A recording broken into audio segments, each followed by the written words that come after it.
pertanyaannya serius nggak pemerintah gitu? Pemerintah yang mana yang betul-betul akan dianggap peduli? Jadi dulu ketika zaman keemasan Islam, apakah Merdeka berpikir itu dipengaruhi oleh teologi?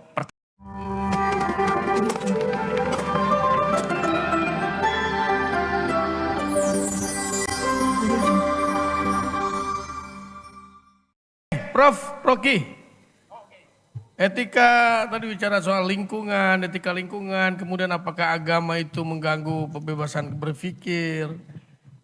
Ibu itu lebih menghimbau bagaimana caranya untuk belajar berdemokrasi buat masyarakat generasi muda. Oke, terima kasih. Saya senang kalau ada aktivis lingkungan itu karena seluruh pembicaraan dunia hari ini, terutama pada generasi muda, hanya dua soal. Satu adalah tentang environmental politics. Yang kedua tentang global security. Itu berhubungan. Kenapa soal bumi itu jadi semacam new grammar, kata bahasa baru, terutama bagi anak-anak muda Eropa dan Amerika. Karena mereka menghitung bahwa ecological footprint atau yang biasa di dalam ilmu geologi disebut sebagai antroposin, artinya jumlah dan kualitas kerusakan lingkungan yang dibuat oleh manusia sudah melampaui jumlah dan kualitas kerusakan lingkungan yang dibuat oleh alam sendiri. Itu poinnya. Jadi tidak mungkin lagi ada cara lain untuk menghentikan itu kecuali lakukan semacam pertobatan moral. Tadi ada soal sungai itu. Sekarang ada masalah, apakah sungai itu adalah aliran natural dari puncak gunung tiba ke mulut laut, teluk?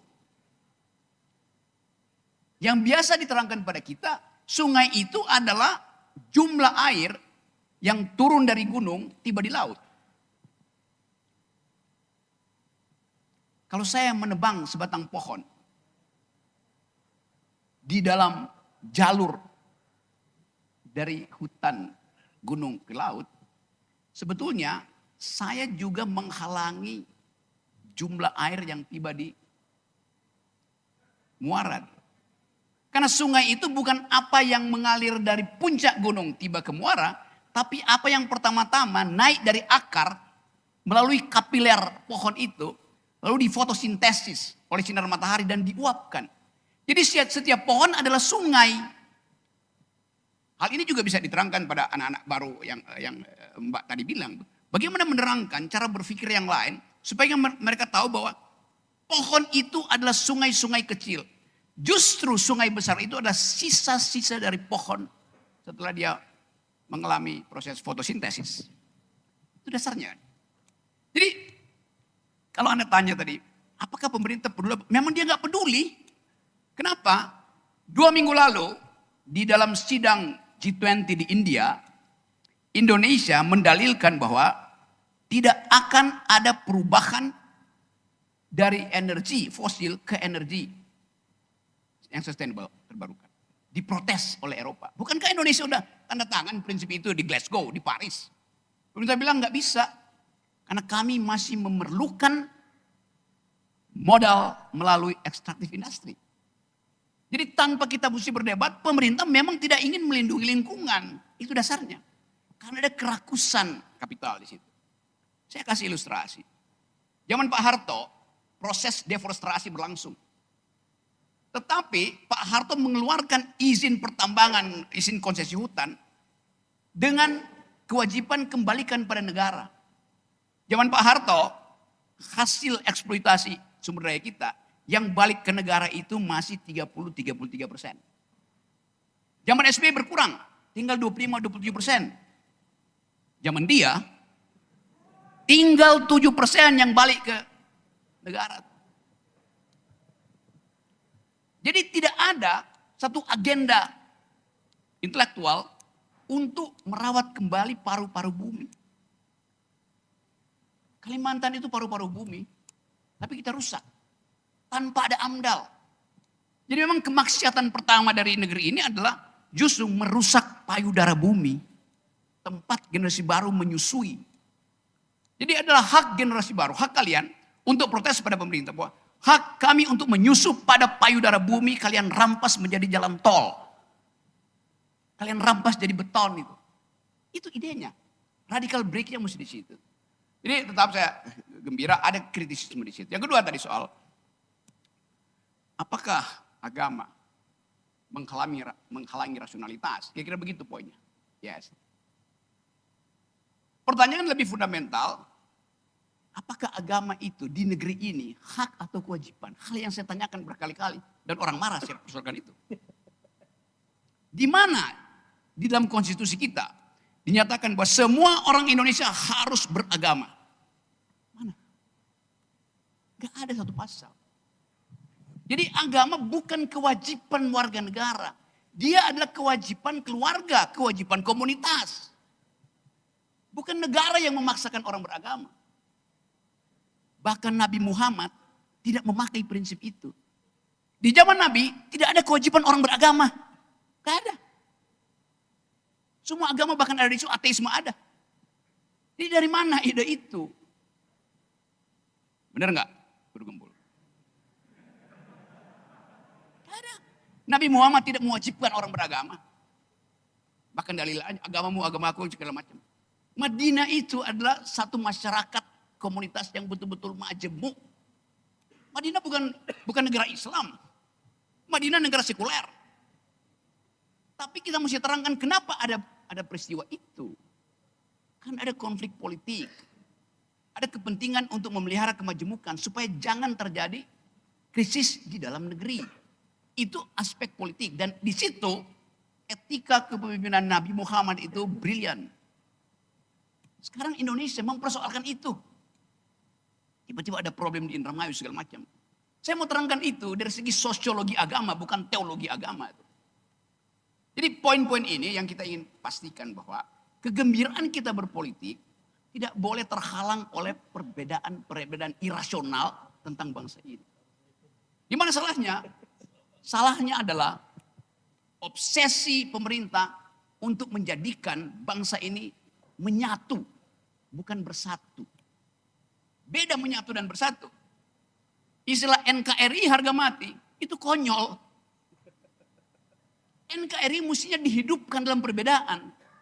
Bukan dimatikan harga demokrasinya. Kan sekarang terjadi begitu kan. Negara ini dari awal disusun di dalam kondisi pluralisme. Perbedaan. Karena kita berbeda-beda, diperlukan persatuan. Jokowi bilang sekarang, demi persatuan tidak boleh ada perbedaan. Apa enggak dungu tuh? Kan dia ucapkan, enggak boleh ada oposisi dalam politik. Itu yang dia ucapkan di periode pertama tuh. Jadi enggak boleh ada perbedaan. Lo dasar ontologi dari bangsa ini adalah perbedaan. Supaya terjadi percakapan. Percakapan hanya terjadi di antara orang yang berbeda. Itu poinnya. Jadi bagian-bagian ini saya kira yang tidak diajarkan di kelas-kelas kewarganegaraan. Karena susah untuk menerangkan ini. Padahal kita hidup di dalam bara api keresahan sosial. Justru karena pemaksaan negara. Tentang hak individu untuk merdeka bebas. Untuk merdeka berpikir. Bahkan merdeka berkeyakinan. Secara hukum positif. Agama itu adalah hak. Boleh dipakai, boleh tidak dipakai. Kalau Anda nggak pakai, Anda akan dihukum. Anda dihukum secara moral oleh keluargamu. Oleh komunitasmu. Itu urusan moral pribadi, bukan urusan negara. Kalau negara mengatakan wajib beragama supaya masuk surga, berarti ada WA antara Presiden Jokowi dengan Tuhan. Ada begituan. Nah kita membedakan itu antara cara berpikir merdeka, supaya kita jujur mengatakan itu. Kita nggak usah panik mengatakan. Nggak ada keputusan pengadilan bahwa Anda dinyatakan dihukum karena berdosa. Enggak, itu hukum setelah Anda melewati Shiratul Mustaqim. Selama Anda nggak lewati itu, Anda tidak boleh dinyatakan berdosa oleh negara. Negara tidak punya hak moral untuk mengatakan Anda berdosa, Anda tidak berdosa. Negara jangan boleh bilang Anda pidana, Anda bukan pidana. Itu dasarnya tuh, supaya dibicarakan dengan itu. Yang terakhir Bu dokter mata. Oh, dokter gigi. Dokter gigi sekarang itu panen pasien bukan demi kesehatan gigi, bukan demi higienis gigi, tapi demi estetika gigi. Betul nggak, Bu? Demi estetika itu, demi penampilan. Gigi dibikin baik, bukan demi giginya sendiri, tapi untuk menopang senyum. Itu masalahnya kan. Anda tidak bisa tersenyum, Anda takut tersenyum, kalau gigi Anda berantakan. Jadi memperbaiki gigi, bukan demi giginya sendiri, tapi demi senyum. Senyum itu adalah urusan publik, bukan urusan privat. Itu masalahnya. Saya sedikit, mungkin nanti Ibu Dokter bisa terangkan apa saya salah. Gigi manusia itu tergantung pada konstruksi rahang. Rahang kita adalah hasil evolusi panjang. Ketika kita pindah dari menggigit daging, pergi pada makanan yang lebih lunak. Begitu makanan kita lebih lunak, tidak diperlukan lagi gigi yang kuat. Logikanya begitu. Right? Karena itu sekarang ada masalah, banyak orang yang merasa terganggu kalau ada gigi bungsu masih tumbuh di rahangnya. Kalau kita tanya, apa fungsi gigi bungsu? Dia justru menambah beban di dalam cara kita. Kan Anda kan nggak makan daging mentah lagi sekarang tuh. Padahal gigi geraham dimaksudkan dan gigi taring untuk mengujah daging mentah. Udah di masa milenial sekarang makan mashed potato. Nggak ada fungsinya gigi geraham itu kan. Tapi si gigi masih muncul. Kenapa? Karena kondisi, saya sebut dengan agak ilmiah. Kondisi evolusi sudah berhenti, tetapi tuntutan konsumsi masih berjalan. Secara evolusi, jumlah gigi kita mestinya makin lama makin berkurang. Karena fungsinya makin lama makin sedikit kan. Lama-lama Anda nggak perlu gigi, Anda cuma ngecap-ngecap. Anda bahkan minum jus itu, Anda nggak kunyah di mulut supaya semua enzim keluar. Anda pakai straw, pakai apa nama itu? Sedotan itu. Loh, sedotan itu membuat vitamin itu tidak berkomposisi, tidak berkoalisi dengan enzim di mulut. Itu artinya Anda membiarkan bagian-bagian yang punya potensi bakteri itu langsung tiba ke lambung Anda. Padahal fungsi mulut adalah untuk membekali si makanan itu di periode pertama, di filter pertama dalam sistem pencernaan kita supaya tidak ada bakteri masuk. Nah, itu juga yang terjadi dalam politik kita tuh.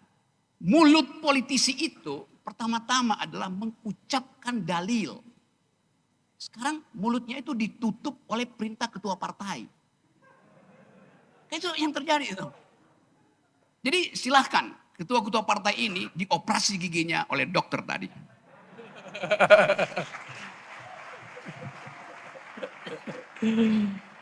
Terima kasih Ustadz Rocky sudah menyampaikan soal Madinah dan lain-lain.